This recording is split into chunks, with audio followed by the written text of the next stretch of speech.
Good morning, ladies and gentlemen. Welcome to Storytime with Mama Watts. It's your hostess, Mama Watts. Today we're going to be reading the Brothers Grimm version of Hansel and Gretel. Unfortunately, I don't have a book version, but I do have my computer with me, so I'm going to be reading off the computer. I will be posting a copy of this PDF in Google Classroom when I'm finished. So if you'd like to listen along, here we go. Hard by a great forest dwelt a poor woodcutter with his wife and his 2 children. The boy was called Hansel and the girl Gretel. He had little to bite and to break, and once when great dearth fell on the land, he could no longer procure even daily bread. Now when he thought over this by night in his bed, and tossed about in his anxiety, he groaned and said to his wife, "What is to become of us? How are we to feed our poor children, when we no longer have anything even for ourselves?" "I'll tell you what, husband," answered the woman. "Early tomorrow morning we will take the children out into the forest to where it is the thickest. There we will light a fire for them and give each of them one more piece of bread.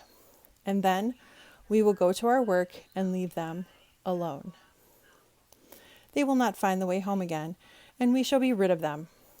"No, wife," said the man, "I will not do that. How can I bear to leave my children alone in the forest? The wild animals would soon come and tear them to pieces." "Oh, you fool," said she. "Then we must all 4 die of hunger. You may as well plane the planks for our coffins." And she left him no peace until he consented. "But I feel very sorry for the poor children, all the same," said the man. The 2 children had also not been able to sleep for hunger, and had heard what their stepmother had said to their father.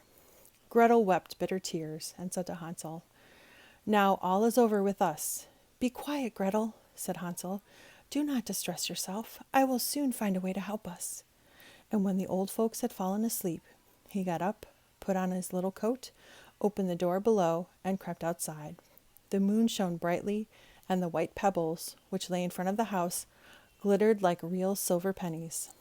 Hansel stooped and stuffed the little pocket of his coat with as many as he could get in. Then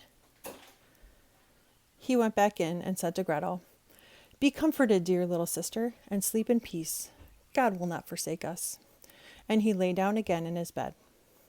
When day dawned, but before the sun had risen, the woman came and awoke the 2 children, saying, "Get up, you sluggards! We are going into the forest to fetch wood." She gave each a little piece of bread and said, "There is something for your dinner, but do not eat it up before then, for you will get nothing else." Gretel took the bread under her apron, as Hansel had the pebbles in his pocket. Then they all set out together on the way into the forest. When they had walked a short time, Hansel stood and peeped back at the house, and did so again and again. His father said, "Hansel, what are you doing looking at there and staying behind for? Pay attention and do not forget how to use your legs." "Ah, father," said Hansel, "I am looking at my little white cat, which is sitting up on the roof and wants to say goodbye to me." The wife said, "Fool, it is not your little cat. That is the morning sun which is shining on the chimneys." Hansel, however, had not been looking back at the cat, but had been constantly throwing one of the white pebble stones out of his pocket on the road. When they had reached the middle of the forest, the father said, "Now, children, pile up some wood, and I will light a fire, that you may not be cold." Hansel and Gretel gathered brushwood together, as high as a little hill.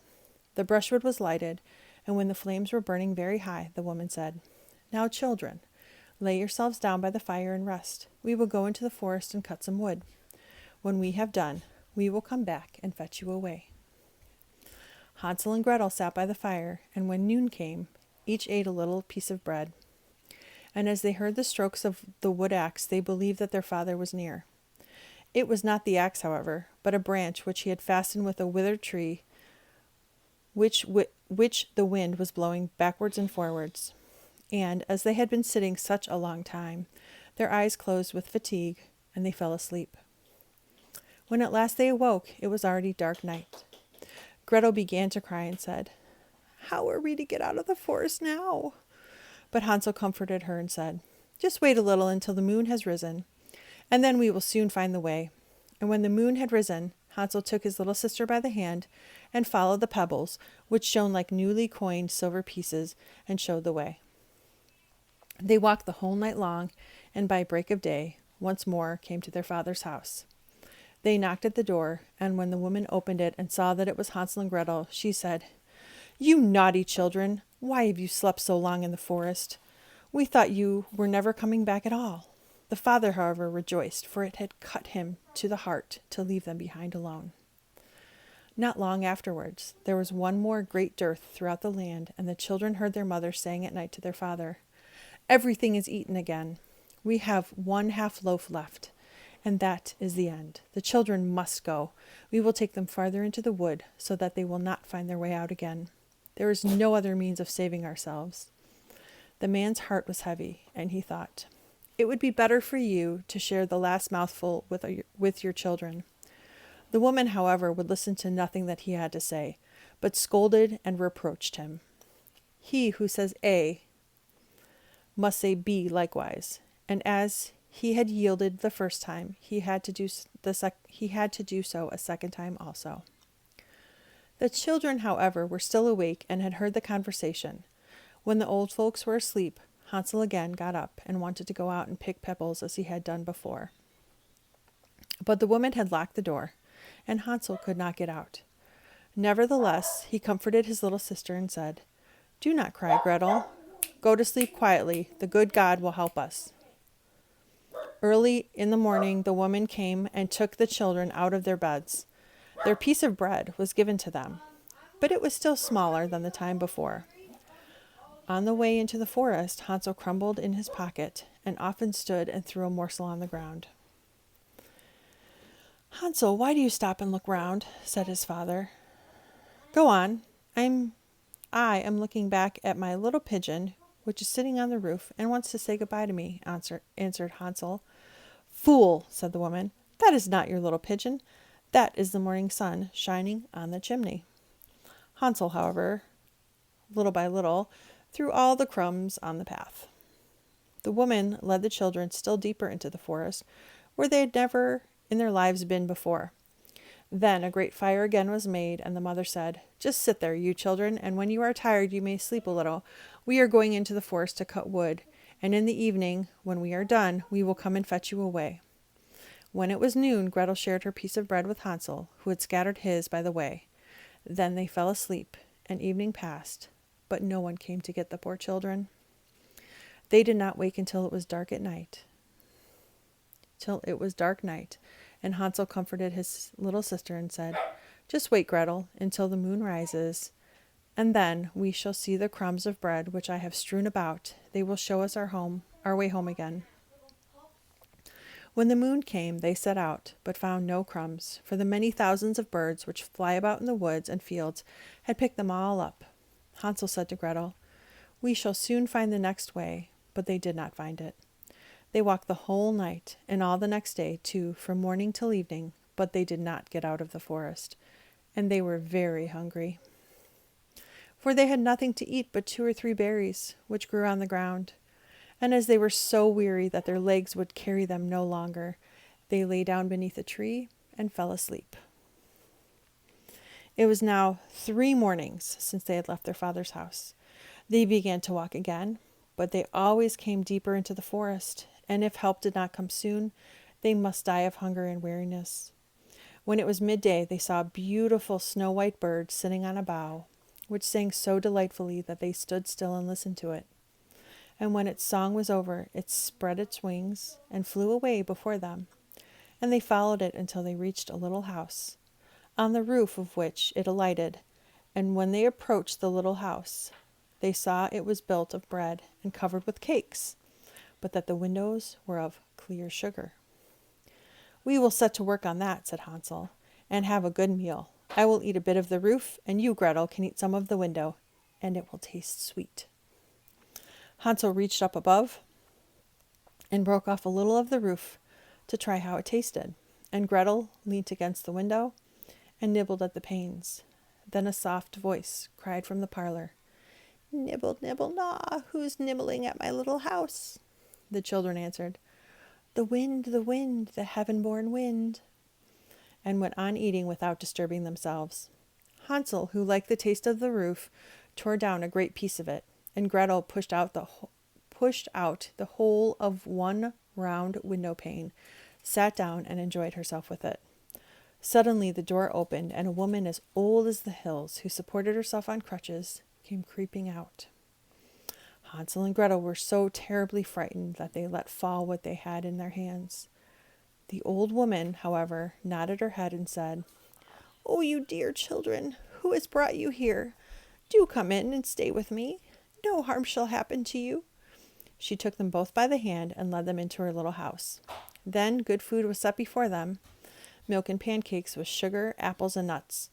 Afterwards, 2 pretty little beds were covered with clean white linen, and Hansel and Gretel lay down in them and thought they were in heaven. The old woman had pretended to be so kind. She was in reality a wicked witch who lay in wait for children, who had only built the little house of bread in order to entice them there. When a little child fell into her power, she killed it, cooked it, and ate it. And that was a feast day with her. Witches have red eyes and cannot see far, but they have a keen scent like the beasts and are aware when human beings draw near. When Hansel and Gretel came into her neighborhood, she laughed with malice and said mockingly, "I have them, and they shall not escape me again." Early in the morning, before the children were awake, she was already up, and when she saw both of them sleeping and looking so pretty with their plump and rosy cheeks, she muttered to herself, "That will be a dainty mouthful." Then she seized Hansel with her shriveled hand, carried him to a little stable, and locked him in behind a grated door. Scream as he might, it would not help him. Then she went to Gretel, shook her till she awoke, and cried, "Get up, lazy thing! Fetch some water and cook something good for your brother. He is in the stable outside, and is to be made fat. When he is fat, I will eat him." Gretel began to weep bitterly, but it was all in vain, for she was forced to do what the wicked witch commanded. And now the best food was cooked for poor Hansel, but Gretel got nothing but crab shells. Every morning the woman crept into the little stable and cried, "Hansel, stretch out your finger, that I may feel if you will soon be fat." Hansel, however, stretched out a little bone to her, and the old woman, who had dim eyes, could not see it, and thought it was Hansel's finger, and was astonished that there was no way of fattening him. When 4 weeks had gone by, Hansel still remained thin. She was seized with impatience and would not wait any longer. "Now then, Gretel," she cried to the girl, "stir yourself and bring some water. Let Hansel be fat or lean tomorrow. I will kill him and cook him." Ah, how the poor little sister did lament when she had to fetch the water, and how her tears did flow down her cheeks. "Dear God, do help us," she cried. "If the wild beasts in the forest had but devoured us, we should at any rate have died together. Just keep your noise to yourself," said the old woman. "It won't help you at all." Early in the morning, Gretel had to go out and hang up the cauldron with water and light the fire. "We will bake first," said the old woman. "I have already heated the oven and kneaded the dough." She pushed poor Gretel out to the oven, from which flames of fire were already darting. "Creep in," said the witch, "and see if it is properly heated, so that we can put the bread in." And once Gretel was inside, she intended to shut the oven and let her bake in it, and then she would eat her too. But Gretel saw what she had in mind and said, "I do not know how I am to do it. How do I get in?" "Silly goose," said the old woman. "The door is big enough. Just look in. I can get in myself." And she crept up and thrust her head into the oven. Then Gretel gave her a push that drove her far into it and shut the iron door and fastened the bolt. Oh, then she began to howl quite horribly, but Gretel ran away, and the godless witch was miserably burnt to death. Gretel, however, ran like lightning to Hansel, opened his little stable, and cried, "Hansel, we are saved! The old witch is dead!" Then Hansel sprang like a bird from its cage when the door is opened. How they did rejoice and embrace each other, and dance and kiss each other. And as they had no longer any need to fear her, they went into the witch's house, and in every corner there stood chests full of pearls and jewels. "These are far better than any pebbles," said Hansel, and thrust into his pockets whatever could be got in. And Gretel said, "I, too, will take something home with me," and filled her pinafore full. "But now we must be off," said Hansel, "that we may get out of the witch's forest." When they had walked for 2 hours, they came to a great stretch of water. "We cannot cross," said Hansel. "I see no foot plank and no bridge." "And there is also no fairy," answered Gretel, "but a white duck is swimming there. If I ask her, she will help us over." Then she cried, little duck, dost thou see? Hansel and Gretel are waiting for thee. There's never a plank or bridge in sight. Take us across on thy back so white." The duck came to them, and Hansel seated himself on its back and told the sister to sit by him. "No," replied Gretel, "that will be too heavy for the little duck. She shall take us across, one after the other." The good little duck did so, and then when they were once safely across and had walked for a short time, the forest seemed to be more and more familiar to them. And at length they saw from afar their father's house. Then they began to run, rushed into the parlor, and threw themselves round their father's neck. The man had not known one happy hour since they had left the children in the forest. The woman, however, was dead. Gretel emptied her pinafore until pearls and precious stones ran about the room. And Hansel threw one handful after another out of his pocket to add to them. Then all anxiety was at an end, and they all lived together in perfect happiness. My tale is done. There runs a mouse. Whosoever catches it may make himself a big fur cap out of it. This concludes Hansel and Gretel, the Grimm's fairy tale version. Thank you for listening, and have a wonderful day.